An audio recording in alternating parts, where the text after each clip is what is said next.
Start with my formal greeting. Good morning to our friends in North and South America. Good afternoon to our friends in the UK and in Europe. Good early evening to our friends in the Arab states and India. Good evening to our friends in Thailand, Malaysia, Singapore, Indonesia. Good late evening to our friends in Australia. Hope you are all well. Nice to see your faces. Before answering the questions, I thought tonight I might say a few words. It seems that the scandals within the Thai Sangha have made international news. And I'm not sure if anyone has seen some very senior monks from famous monasteries have been found to have been having a secret parallel life where they were having sexual relations. One woman in particular apparently invited, encouraged, seduced, whatever word you want to describe, 11 senior monks. And once there had been sexual relations, she had also filmed this. And once there had been images caught on camera, she then extorted these people wearing robes, who were no longer bhikkhus from the moment they had sex, by the way, so we can't really call them monks, but these ex-monks wearing robes were then extorted for many millions of baht. And this is shocking and rocking the faith of the Thai laity at the moment. And understandably, what's interesting though is from where I am in the Thai Sangha, and my friends, the good monks that I know, none of us are surprised, none of us are shocked, and none of us have our faith affected. And in large part because from the very beginning, when we ordained, we were aware that a percentage of the monks in Thailand secretly had wives. And so whenever you have a group of somewhere between 200 and 300,000 people, there's going to be some bad eggs, right? There's going to be some charlatans. They may have some of them may have started off as good monks, and they may have had this vulnerability. Obviously, this woman had a special gift at being coercive. And the thing about monks of Vinaya, though, when you become a monk, or a nun, you have certain rules that you must keep, and the sexual rule is rule number one. So you just can't have sex if you're a monk, and all monks know that. And so what's interesting, apparently this woman would turn up at the monastery and make generous gifts and bring a car and suggest that she might be going to offer the car, and then say something like, now you have to come to my home, but you must come alone. And then I'm going to give you even more money or whatever. And she may have offered quite a bit of money, but then once images were on camera, she got the money back. Now, for myself or for any of my monk companions who have trained in studying the monk's rules, as soon as a woman says, come to my house alone, one would know that that's not okay, something fishy, red lights going off. And you would refuse the invitation. You would never get to the house. And but part of the problem is just monasteries, monks, the Sangha, they all exist in the human world. So they are subject to the First Noble Truth. They're not entirely satisfactory. And there's dukkha in association with the Sangha as well. So people shouldn't expect for there to be no corruption, no defilement, no bad monks, no mistakes. We have to have a realistic expectation of where we are in samsara. Part of the problem with the Thai Sangha has been that traditionally many poor village children may have chosen to be novices for the sake of getting an education and getting a kind of a hand up economically. And people need to understand that Thailand is a newly developed economy. And but if you look at the statistics, there's one of the greatest gaps between the wealthy and the poor in Thailand in the world. So the rural poor really are poor. And in the old days, these monks who found themselves in trouble, in the old days, people used to have many more children. And so if you're coming from a poor family, you've got 5 or 6 brothers and sisters, there's no money for technical education or a university, and there's the few acres of land that might be the family land that will have to be split between 5 or 6 people. So it's like not many choices 30, 40 years ago. And so many people, parents encourage some of their kids to become novice monks. But the issue with that is that a percentage of these people wouldn't have what you would call a spiritual calling. So ideally, but we're living in a real world. So there are ideals and then there is reality. But ideally, people who join the Sangha are people who have a genuine spiritual calling. And I would say among the forest monks, you would find a lot of such people. And myself and my brothers and sisters, we've been very fortunate because we met Ajahn Chah's Sangha, and Ajahn Chah had established this system of having to keep 8 precepts for 6 months and then keep 10 precepts for a year and then decide, is this really for you? And the community was also keeping an eye on you as well. Like the community gets to decide, are we going to take this postulant on for training? Are they a suitable candidate? And then when you make your commitment to become a bhikkhu, we were encouraged to make a minimum 5-year commitment. So that was kind of like, sorting out the chaff from the grain in a way. It's like, you're not going to keep 8 precepts for 6 months and be a novice for a year and make a commitment for 5 years if you're not sincere. And but even so, even among sincere monks, sometimes they make a mistake. People can be good monk for a period of time, and then a certain amount of merit is ripening when one has the opportunity to go forth. A certain amount of merit might be created in the holy life, and then some karma might ripen. People meet with challenging circumstances they find a bit difficult to resist, and some people disrobe honorably before if the sexual craving gets too strong, and that's the more noble route. I think for a lot of these monks were from what we call in Thailand the Wat Ban tradition, the city monasteries, and a lot of them were from very respected, quite famous, what you might call rich monasteries. And so probably once they get used to being the abbot and get used to having a certain lifestyle and being respected and having resources, they don't want to leave that situation. And so it turns out that for some of these monks, this has been going on for 10 and 15 years. But for myself, as I was saying, I know that there's a percentage of monks that aren't good, and I know that there's still, Ajahn Chah once described Buddhism in Thailand as being like a very old tree. It's been here for more than 1,000 years. So parts of the tree are termite eaten and rotten, and some of the fruit have worms in them, and some of the fruit is sour, some of the fruit is bitter. It's not in its prime.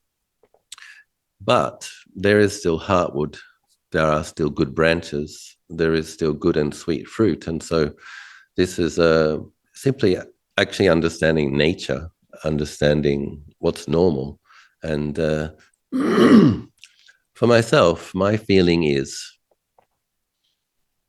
if there are less good monks in the world, good monks and nuns, to me, that makes what is left of what is good more precious and more valuable. And we define value often by rarity, by preciousness, in a time where virtue seems to be degenerating in various ways all around the world. That there are still very virtuous beings is a blessing, is wonderful, and they're of even more value now. And if you look in terms of percentage, and and geography. In every shire or county in Thailand, certainly in every province, there are good monks, and more per capita than anywhere else, I would expect. But the problem is with the media bringing out another scandal, and now it's the digital age, so we have photos, very shocking photos of the monk in the car park, and the monk in the woman's house, and night after night after night, and how many millions are embezzled. This for people who aren't so reflective, and for a media that's not so responsible, a lot of people are losing their faith. And you can read in comments sometimes, now I only have Buddha and Dharma as my refuge. I no longer have any faith in the Sangha. And this is actually a very unintelligent and foolish statement to make, if I may say so. Okay, you might be disappointed, and you may have lost your faith in those monks, fair enough. But to say you have no faith in the Sangha is actually, I would even say it's kind of self-harming.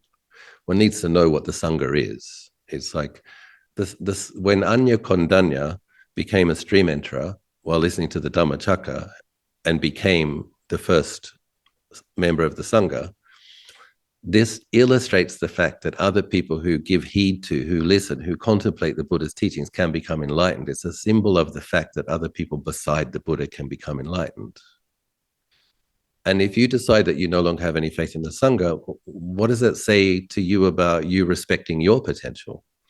What's the message that you're going to be giving yourself about what your potential might be?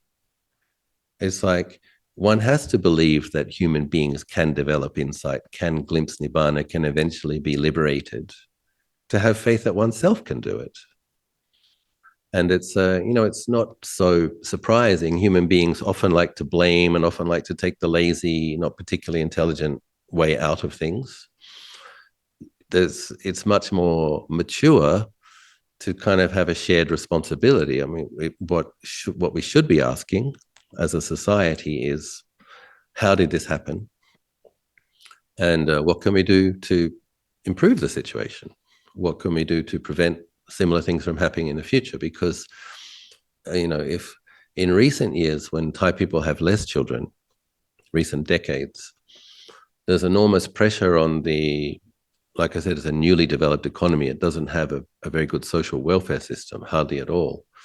So if you have one son, one daughter, or maybe one child, but you don't really have a retirement pension coming, there's enormous pressure on the child to keep working to support the parents in their old age. And so if someone's intelligent, does well in school, that's not the one that the family are allowing or encouraging to become a monk. One problem we've had is that if there's someone that nobody wants to marry, or if somebody became a drug addict, or somebody went to jail, finding it difficult to get a job, oftentimes, unfortunately, members of the family are saying, well, you go and make merit for the family, you go forth. And so you can't really blame the monks for this. And the lay people have to take some responsibility for the fact that they did not offer up the best to the Sangha. And then when people who were not of the best quality become more senior and start behaving in inappropriate ways, they all like to point, the monks are no good, the monks are no good, it's all the monks' fault. Well, actually, no. And so we have some shared responsibility with this situation, and people need to develop a nuanced understanding of it. And when you look at places where there are branch monasteries of Ajahn Chah outside of London, outside of Melbourne, outside of San Francisco, outside of Massachusetts, the Thais, Cambodians, and Laos will happily drive for hours to go and pay respects to a few good monks. And in Thailand, nobody has to drive for a few hours to go and pay respects to a few good monks. There will be some half an hour away, 45 minutes away, an hour away. You just have to show some discernment and go and find them. But for people to be saying, it's all over, the Sangha's no good anymore. Some people are saying that as well. All of the monks are corrupt, there's no good monks anymore. It's a very can you, what I want to say to such people is, they're not saying it to me. I mean, I have very nice lay supporters who love and respect me. So they're not coming and saying that to me. I see the nice ones. But when I read the occasional comment, when people say things like this, it's like, how can you presume to know the quality of 300,000 people's minds and virtue? It's a ludicrous statement, and it's very irresponsible. But the other thing to be mindful of, I'm gonna tell a little story, is before I make this other statement. There were some monks, junior monks at Wat Nana Chat a few years ago. They were upset with one of the abbots. I won't mention his name. I'll try not to make bad karma. But he was spending quite a bit of time outside of the monastery, not giving that much attention to training the junior monks and practicing with the monks, and the monks were upset. So they walked over to Wat Nompopo to pay respects to Lompo Liam and to complain about this abbot. They said, Lompo Liam, such and such an abbot is not spending enough time in the monastery, is not leading the practice, and not taking care of us. And these junior monks, with their self-righteous indignation and their hurt feelings, probably thought that Lompo Liam would call that abbot to the carpet and tell him, you spend more time in the monastery, you train these monks. But what do you think Lompo Liam said? Lompo Liam looked at them and he said, well, this is the abbot that you have the karma to meet. This is the abbot that your merits brought you to. And Lompo Liam didn't call the abbot to the carpet and didn't dress him down and didn't demand that he did anything different. And it's a very important message there, because for these lay people who are complaining about the quality of the Sangha, the quality of monks that they are meeting is a result of their merit or lack thereof. And when there are still a lot of good monks around and these people start saying, they're all no good, they're all no good. Well, what kind of quality monks do you think they'll be meeting in the future? Piling this obstructive, harmful karma on top of little merits. So I just want to encourage those of you who know good monks and who have faith to protect it. Don't, sensationalist media can kind of affect people emotionally. It's designed to. It's designed to get ratings and keep people gripped to the TV and keep coming back. It's a soap opera, reality TV. But as I said, if you have 1% of bad monks in 300,000, you have enough monks to have bad news every day and another scandal every other week. But you may still have, I was saying to some university students who visited the other day, I said to them, if 5% of the university students are failing and drinking too much and getting in fights, should we close the university? And it's that people just need to think about this. No, you can't close the university. You won't have doctors, nurses, teachers, engineers. What are you going to do? It's like, some of them are bad. Let's trash the whole thing. People seem to have a different standard when it comes to religious practitioners. They expect them to all be saints. That's ridiculous. Nobody starts as a saint. It's training. And so for those of you who know good monks and nuns, please continue to pay heed to them, have faith in them, cherish them. They are the noble, virtuous people. And when you love and have faith in well-practiced practitioners and trust that they have some insight and some goodness, this is also mirroring back to you, your potential, your goodness. And if any of them disappoint you later, can happen. You know, when we think of Sangha, it's Arya Sangha ideally, or in its most ideal form, it's the Arya Sangha. It's those who have been liberated, experienced Nibbana.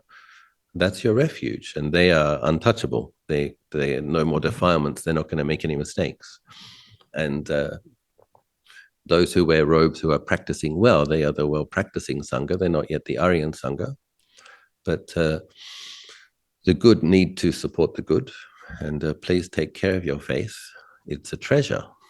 And to brighten your mind with faith and gladness and confidence actually produces merit. It's one form of meditation that produces merit for yourself that benefits your future.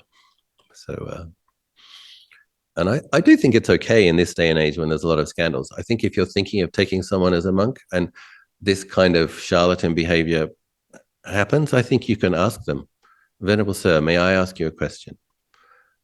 Are you secretly having a relationship? Is your celibacy vow pure? Ask. It's okay to ask. You do your research.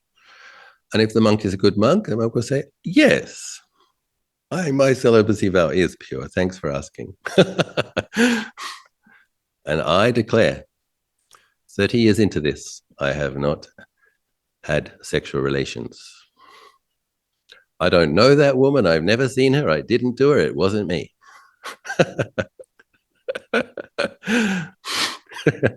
But I mean it. I really don't, and I really didn't. And I have a personal commitment that if I was ever going to do that, I would take off the robe first and properly leave, and I would not do that while still wearing a robe. I hopefully wouldn't do it at all, but I'm just saying if it got to that point, I would do the appropriate thing first. So yes, and we live in interesting times. The issue, I guess, it's these days when the days of mobile phones. I think it's easier if a person is got some goodness but if the mind begins to slip, the whole world is at your fingertips, and you can make appointments and you can make meetings in a way that you just couldn't 20 years ago. When I first came to this training, if a monk was going to talk to a laywoman or any lay guest, another monk would sit with them. And then when you go back to your dwelling, you didn't have a phone. There was a wall around the monastery. The wall around the monastery really was a wall. Time alone really was time alone. Now you've got the whole world at your fingertips if you want to. And if people have your number, they can call you, they can make appointments. So it requires extra vigilance. And also because it's the digital age, when things go wrong, now there's photos, there's e-banking receipts, and people can tell you just how much money was extorted, or just how much offerings of the lay people was wasted in inappropriate ways. But for a lot, there's a percentage of Thai, probably like Christians in Western countries, that there's a certain type of Christian that might go to church on Easter and Christmas, but no, not other times. And then there's a different type of Christian that for whom Christianity means Easter eggs and Santa Claus and not much else, hot cross buns at Easter, but they don't have a prayer life, they don't go to the church, but normally they call themselves Christians. There's a large percentage of Thais that would go to the temple on their birthday or the one special holy day, Visakha Puja. They might go and circumambulate. But, if people want to have a respectable clergy, they have to participate. People have to keep an eye on what's going on in their monastery. They can't just come and offer a bunch of money and leave and expect the monks to be pure. They have to show some discernment, show some intelligence, show some maturity, pay attention, and practice. If the lay people practice well, that will be a mirror to the monks and nuns that they also have to practice well. And anyway, this is the age wherein such scandals will continue. Just keep in mind that there's still some sweet fruit and there's still some heartwood in that big old tree. And now I'll be happy to take the next question, JC. Thank you, Ajahn, for sharing a bit of perspective of this news that's going on. Question 1, dear Ajahn, is it possible to attain enlightenment in one lifetime in the Theravada tradition? It is said that through the Vajrayana, this is possible and can be seen in various Tulkus and Rinpoches. But then we have such cases as Ajahn Chah in Theravada, or Shunryu Suzuki Roshi in Zen, to name a few, outside the Vajrayana. Thank you.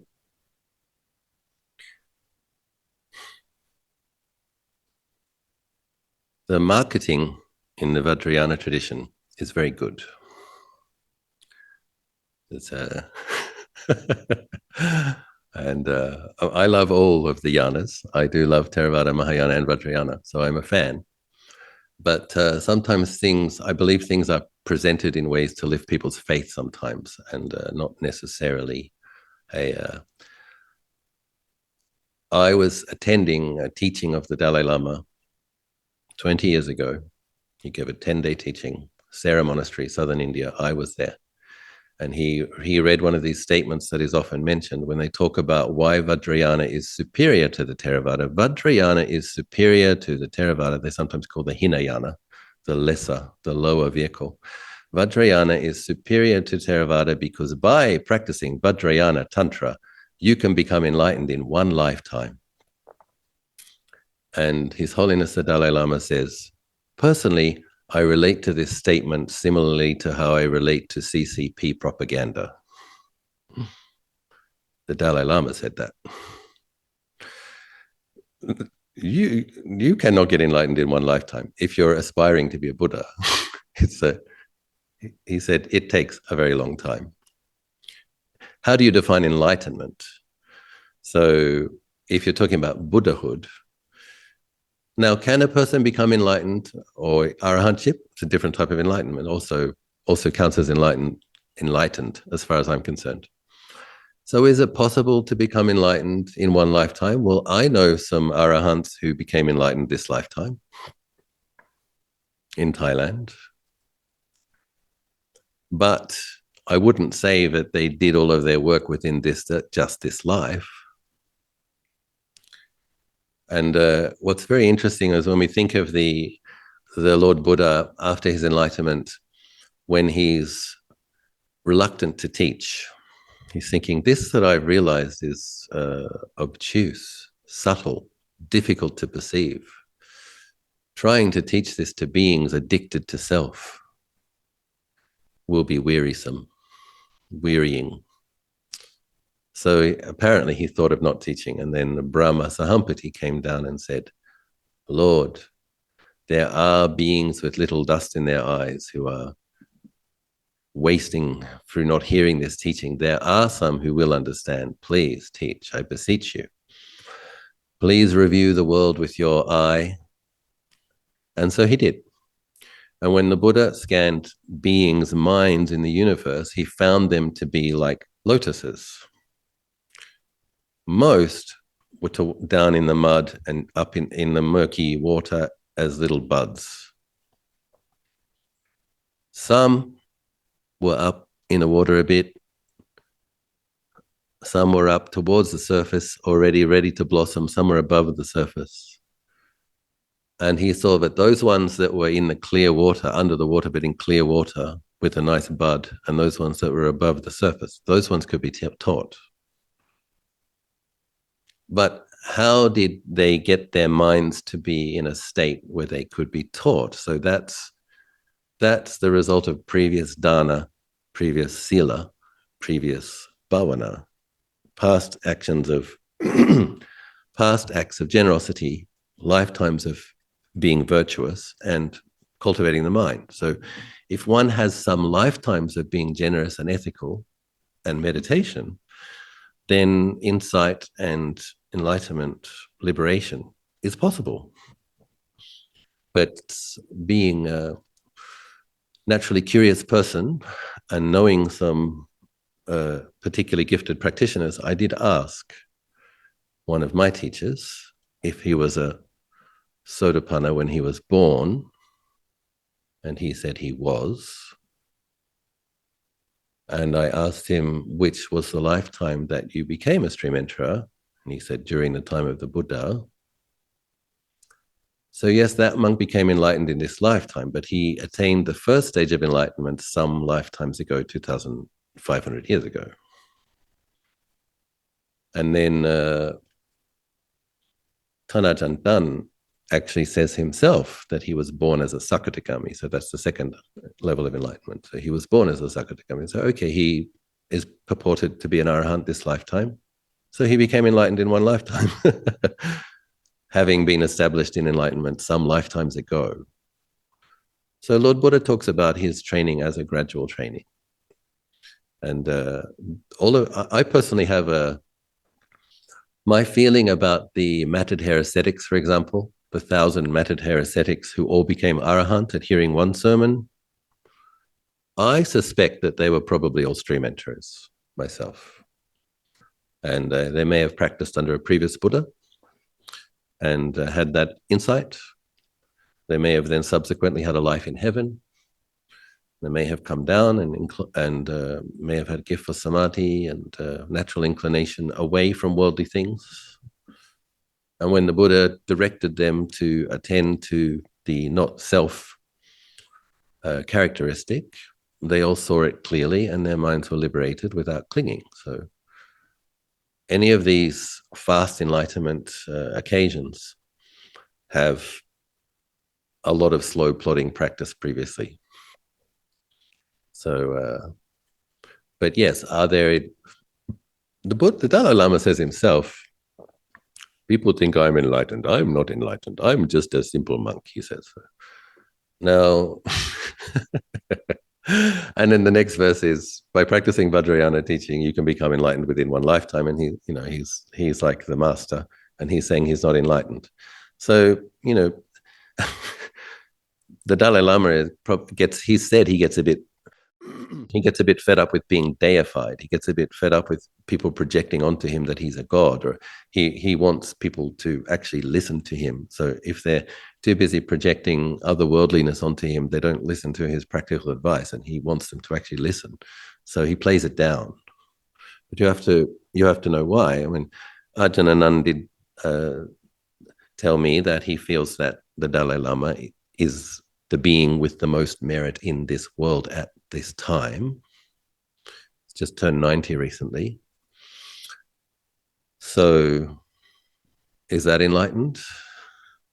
It's how do you define enlightenment? I think the 10th level bodhisattva is different to in an arahant, in as much as they have full wisdom barami, they have consistent mindfulness, they have full samadhi barami, but they've chosen not to let go completely into nibbana because they want to benefit as many beings as possible. So it's not that there isn't insight, it's not that there isn't wisdom, there is, but there's an attachment, the attachment to the well-being of others, the only remaining attachment. Then you have, but yes, in terms of answering the question, are there beings established in noble paths and fruits outside of the Vajrayana? Yes. Less and less, unfortunately, the longer that we get away from Lord Buddha, but there are still. And what that means is if we practice rightly, practice correctly, practice diligently, we also can develop insight. We also can have experiences of liberation and establish ourselves in liberation if we are diligent. Some teachers that I know in the past could actually tell if a person's, let's just say, spiritual powers, the 5 spiritual powers, faith, energy, mindfulness, concentration, and wisdom, they're bala, the 5 bala. They could tell if they were at the level where they could actually attain stream entry, the first level enlightenment. And they used to tell people quietly to the side, you could do it if you really knuckle down. But they changed their policy as time went by because they found that saying that to a person tended not to be helpful to that person. When that person heard, oh, I've got a lot of barami, I can do this, they tended to get a bit deluded. Because they have the potential to do it, but they hadn't done it. And with the very best of intentions, the master saying, you can do this, you actually have the accumulated virtue you've been cultivating for lifetimes. And I got lots of virtue I've been cultivating for lifetimes. And they didn't manage to do it. So now they present it differently and a bit more careful, trying to keep everybody humble and diligent and encourage everybody to practice. One thing that Ajahn Anand says that I think is very helpful is, so he says, everyone is on the path to Sotapanna. So everybody's on the path to stream entry. And however much we practice, even if you don't become enlightened in this life, your number of births is becoming less and your day of enlightenment is getting closer. So if we keep practicing, our liberation is coming closer. If we stop and start, we're not getting anywhere. So practice diligently. Sadhu. Sadhu. Thank you for the encouragement. Question to Ajahn. I have been lazy and gluttonous for a long time. I also struggle with worry. This year, I began to try uposatha day 8 precepts practice. I struggled with the precept regarding not lounging on things. I'm usually lounging. Should I do an outdoor uposatha, keeping the body actively moving? Or should I train for physical strength to sit on the floor or some such things? How to deal with the feeling of being unsupported by sensory context during this time of intense practice? Is finding some contentment by looking at nature acceptable? What to do if intense emotions such as worry arises? Thank you. So Lord Buddha encouraged the lay people in his age, in his day, to keep 8 precepts on the what they call the lunar observance day. So new moon, half moon, full moon, half moon, 4 times a month. And so that tradition doesn't work necessarily as well with our modern way of reckoning time. So Thanajanana encourages people to try to take 1 day a week. Doesn't necessarily have to be for working people. You can make it a Saturday or a Sunday, or your work from home day. But basically, you want, if a person like Luang Por Chah also with the Buddha's teachings as the reference, Luang Por Chah reinstated this in his monastery, that on the lunar observance day, the lay people could come and practice alongside with the monks and nuns. And so they would not only refrain from lying down not only refrain from lying on high or luxurious, excessively comfortable beds, but they would actually refrain from lying down at all from that for that 1 night a week. And the point of doing it is because one of the hindrances that we have, sloth and torpor, number 4, is if the mind is too comfortable, it becomes dull and it inclines to falling asleep. And so one of the ways we have to sharpen our sati is not to allow the body to be excessively comfortable for too long a period. So if a person sleeps for 8 hours, that whole time there's quite a bit of sloth in the mind. So then when you come to meditate, there might be dullness because one has allowed a lot of dullness in the mind for a long period of time. So taking one day a week where one resists that temptation to have a deep, long, full night's sleep. And one of the ways it's practiced in the monasteries in the West is by staying up till midnight, doing some extra practice and sleeping a bit later, and then getting up and doing the morning chanting 5 a.m. So so yes, the question is, the person is asking, does practicing outdoors support this? And it does. I mean, obviously the first generations of monks and nuns were spending a lot of time outdoors and practicing in forests, in charnel grounds. Just being outside, I find feeling the breeze on your cheek, hearing insects, hearing birds, there's just a kind of a natural wakefulness that comes from being in wilderness, if possible, being outside. And sitting on the ground, there's a nice feeling of being grounded, awareness of the sky above you. You're also out of your comfort zone in a way. Like if your bed is the place where you spend a lot of time sleeping, meditating on the bed isn't so great. And people can have a separate space where they meditate. That's helpful. Different vibration, different energy will build up in that space that will support practice.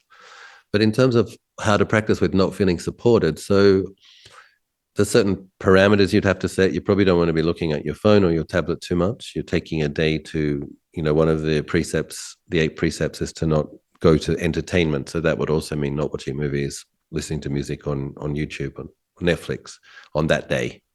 So you cut back on the entertainment so that you can meditate more. So I would choose the Dhamma talk that I'm going to listen to, maybe choose a guided meditation that you're going to do, take a book that you might want to read a chapter of. So you structure the time, give yourself things to do, things to work with, so that your time goes by. I remember the first time I went off into the jungle as a novice. I become a novice, and 4 days later, we walked off into the jungle on the border of Kanchanaburi and stayed there for 10 weeks. And I struggled a lot with spending about 20 hours a day alone in the jungle. And I realized that I needed to structure my time better. So the following year, when I went to the jungle, I chose which chants I was going to learn, which sutta I was going to read, which biography of which great master I was going to read, how much, when I would sit, when I would walk, and I gave myself a structure, and then I used the time. Just didn't know how to do that yet. I was used to outside setting the structure, but I realized, I need to set my own structure, my own timetable, my own goals. And then I use the time much more skillfully. So we need to do that. So you can't just go outside and expect that you're going to be able to meditate all day without statues, chanting, community, teachers. So yeah, you can maybe download a Dhamma talk and bring your chanting book, download a chanting, chant along. You can, play others chanting and chant along with that. Most of our big monasteries in the West have their evening puja or their morning puja, their parita chanting. So you can chant along with others, listen to a Dhamma talk, read some suttas, alternate between sitting and walking. One of the things that people do who are particularly struggling with sleepiness is they go and sit. In the past, people go and sit on a cliff face or on the edge of a well. So I'm not recommending that you do this. Maybe when you when you're feeling a bit more confident, that your sleepiness and your lounging tendency is not so strong. But yeah, in terms of does it work? Yeah, a little bit of fear, a little bit of wakefulness. It's also another reason why people went to charnel grounds. Again, I'm not saying people should do this necessarily, but if people, in a lot of Asians tend to be very scared of ghosts. So if you go, and similarly with going where the tigers are. So if people went where the tigers were, or people went where the ghosts were, they were not lying around sleeping all day. They will wake up. Probably one of their first thoughts is, tigers. Or, they will sleep when they're really tired. May I be well, may all the tigers be well, may I be happy, all the tigers be happy in their sleep. Probably wake up a few hours later, tigers. And they get up and they do their walking meditation or do their chanting. It helped them to cultivate extra wakefulness and to have the right amount of sleep. The body and mind woke up when it had had enough sleep. Similarly with the ghost, it's like, have to be mindful. If the Asians are scared of ghosts, but they also have great faith in the Buddha and the protective qualities of the Buddha. So they would be with their Buddha, Buddha, Buddha, Buddha, feeling quite confident that they were safe as long as they had their Buddha mantra and their metta chant, etc. So yeah, there's various things that one can do to cultivate more wakefulness, more diligence, and yes, practicing outside is recommended. How does one practice with strong emotions like worry? So then, metta. Look who came to visit. She's trying to eat the tubes. If I suddenly cut out, then you'll know what happened. The cat pulled the tubes out. So, what was I saying? Yes, practicing with strong emotions like worry. So, if you start to become overcome with a strong emotion, then you are a sentient being who has some suffering in that moment. So then you spread metta to yourself. May I be well, may I be happy. May I be well, may I be happy, until the strong emotion subsides. And then go back to your awareness of breathing or awareness of footsteps. So yeah, anumodana. I encourage you all to try to do that. Take 1 day a week that you increase your efforts in various ways. Recommended by the Buddha and Plum Village. Thank you, Ajahn. Question 3, dear Ajahn. What should a person think about during the dying process so that it is not so scary? I have a monkey mind which I find difficult to control. Please give some guidance. Thank you.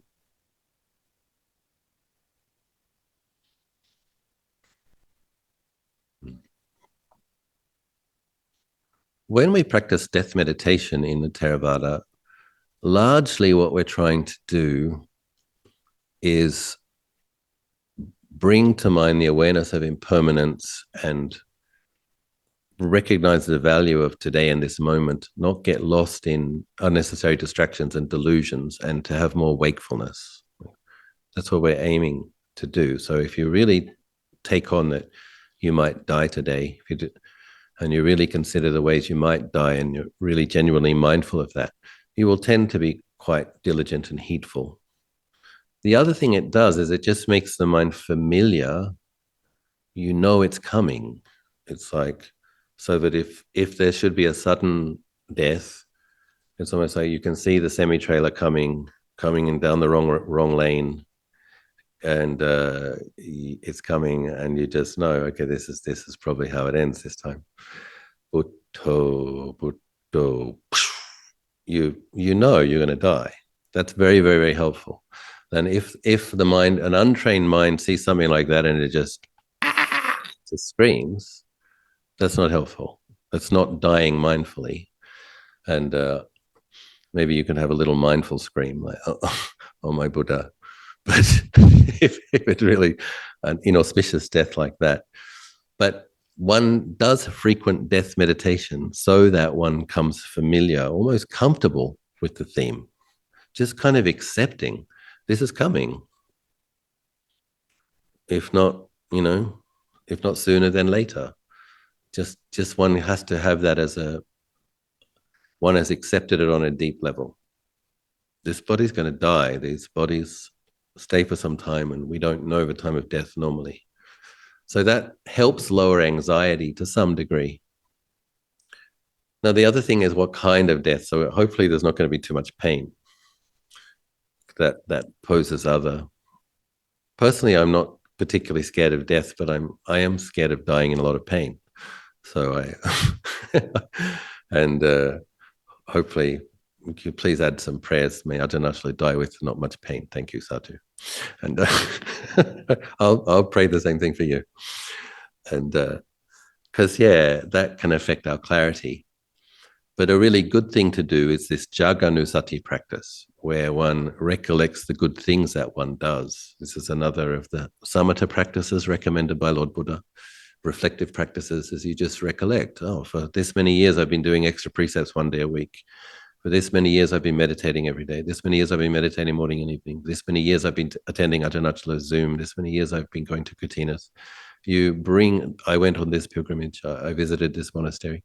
You train yourself to recollect the good things that you do and to feel glad and to rejoice with your goodness. And then if you are fortunate enough to have a death process where you've known a little while before that you're going to die, and if you've trained death is coming, if you have some kind of debilitating illness and you're convalescing, you're in hospice care, or if something happened and you're alone but it's going to kill you, but you've got a few hours. It sometimes happens with injuries. One trains oneself.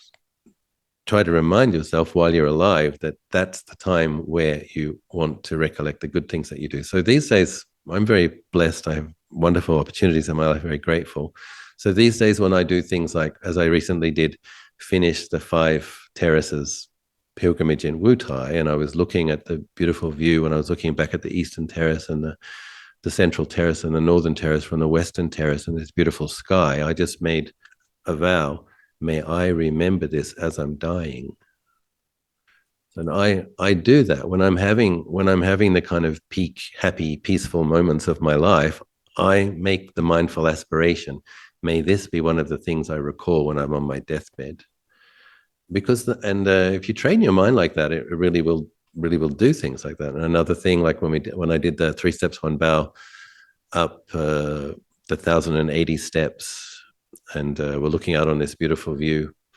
Again, I said, may I remember this at the time of death. May this be one of the things I remember at the time of death. And I've done that many times when I've gone to auspicious places and had the opportunity to make merit, then I dedicate in that moment that I might recollect that when it would be most helpful. And so if you can do that when you make merit, and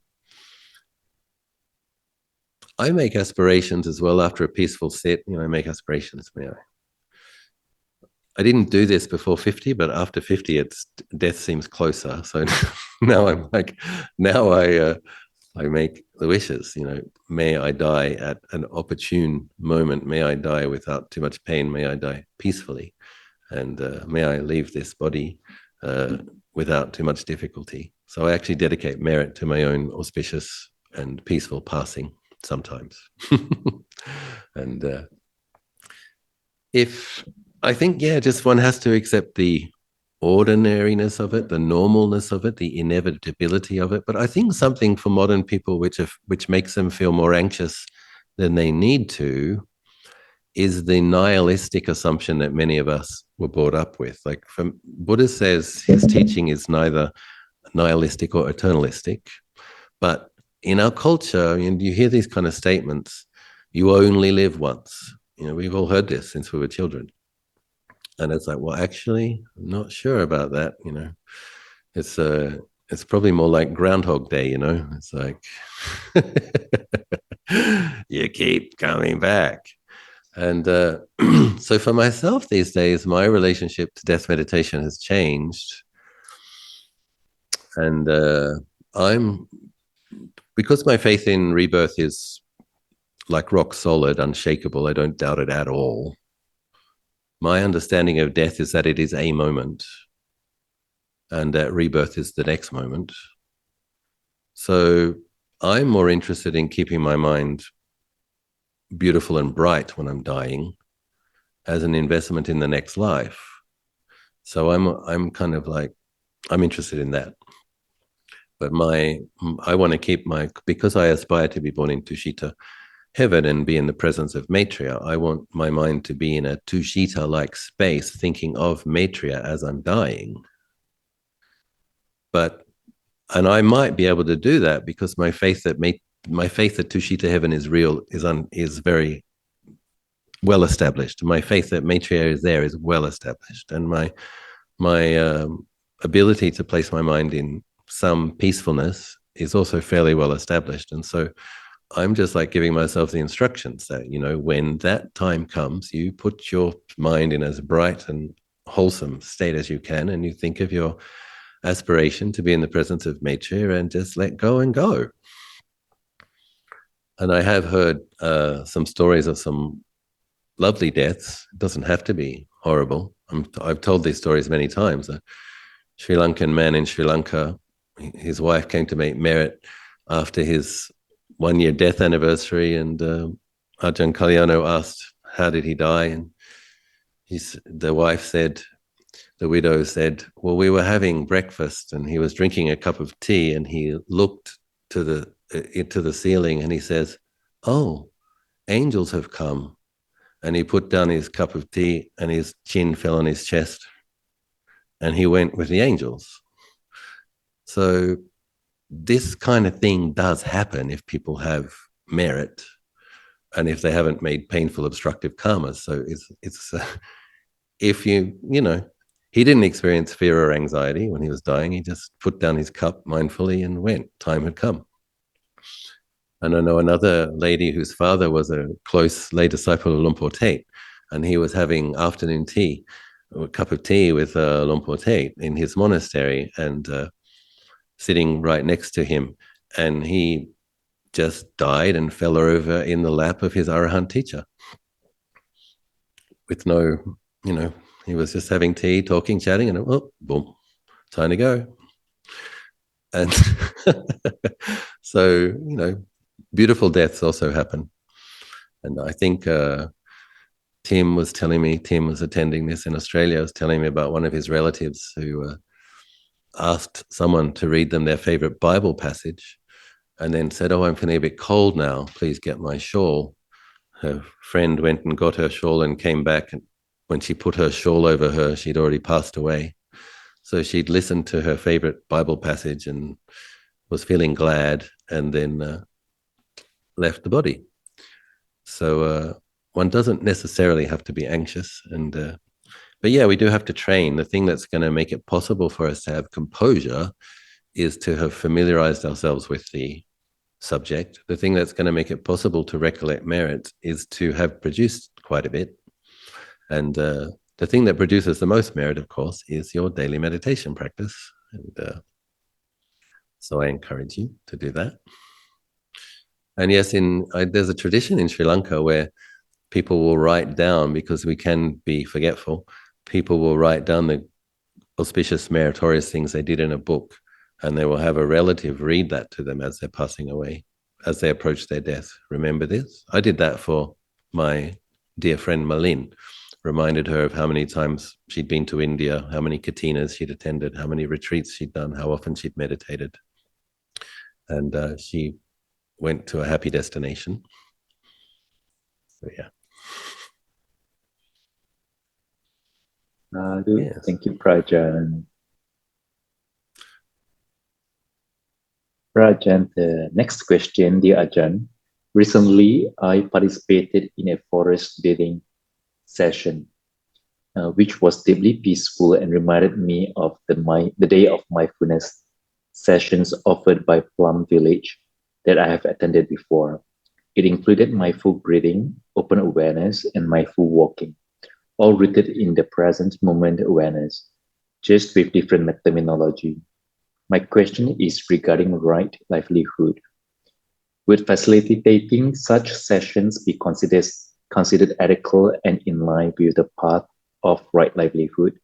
I'm asking as I have been invited to co-run such sessions with friends, and my role would be to guide a mindful eating segment. And it is currently envisioned as a paid program.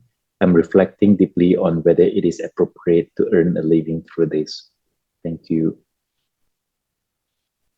So I believe forest bathing is like taking time in the forest to experience the atmosphere of the forest. It's not like washing in water. It's I think it's a Japanese tradition of so some people go trekking in the forest, some people go exploring the forest, but this is more like a going and sitting in, being in, experiencing the forest. And yeah, I think it's okay. I think you're not a monk or a nun. You're a layperson who needs to make a living. I think encouraging people to be present, to be mindful, to have more clarity is fine. I guess the issue would be not to charge too much, charge the right amount so that lots of people can attend. And I think it's fine. It sounds like a good thing for people to be doing and making available to lay people. So I think that sounds fine.